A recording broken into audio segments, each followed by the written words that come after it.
ভিডিওটা ভালো লাগলে অবশ্যই লাইক করবেন এবং অবশ্যই শেয়ার করবেন প্রচুর পরিমাণে মানুষের কাছে যাতে পৌঁছে যায়। চলো বন্ধুরা, স্বাধীন ভারতে নেতা হতে গেলে টাকার দরকার, সেই টাকা কেন বৃথা দেবে? যদি দেশকে ভালোবেসে থাকো তার জন্য রানী রাসমণির মতো হও। শ্রদ্ধেয় রানী রাসমণি যেমন ছিলেন, নিজে রানী হয়েও অর্থের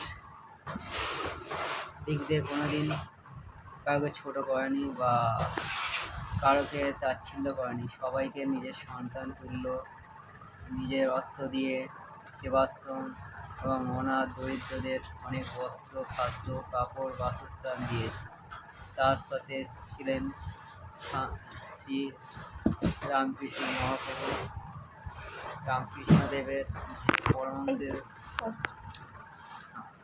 উনি ছিলেন মহৎ এক ব্রাহ্মণ পরিবারের, খুবই দরিদ্র পরিবারের সন্তান ছিলেন। তা সত্ত্বেও তিনি এই প্রচেষ্টা চালিয়ে গেছিলেন, অনেক সেবাশ্রম করেছিলেন এবং অনেক জনসাধারণের মধ্যে থেকে তিনি অনেকের সেবা শুশ্রূষা এবং দারিদ্রতা দূর করেছিলেন, মুখে অন্ন তুলে দিয়েছিলেন। তাই বলছি, আপনারা যে ব্যানার পতাকা লাগিয়ে লাখ লাখ টাকা, লাখ লাখ কেন কোটি কোটি টাকার যে ব্যানার পতাকা ব্যবহার করছেন, যেগুলো দলীয় পতাকা ব্যবহার করছেন, একটা পাড়াতে কয়েক লক্ষ টাকার দলীয় পতাকা ব্যবহার করছেন।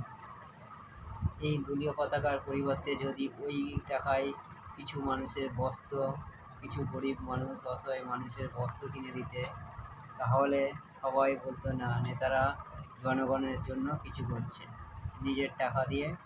কেননা জেতার আগে যেই টাকাটা খরচা করে সেটা সম্পূর্ণ নিজের টাকা, সেটা তো আর অন্য কোথাও থেকে ইনকাম নয়। তাই বলছি, যদি তোমরা কিছু করতে চাও তাহলে এই পতাকা বা ব্যানার এইগুলো না লাগিয়ে ওই টাকায় অনেক দরিদ্র মানুষের বা অনেক শিশুর অনেক বস্ত্র কিনে দিতে পারে। তাই বলছি, সবাই এক হও, এক দেশ, এক সবাই এক হও।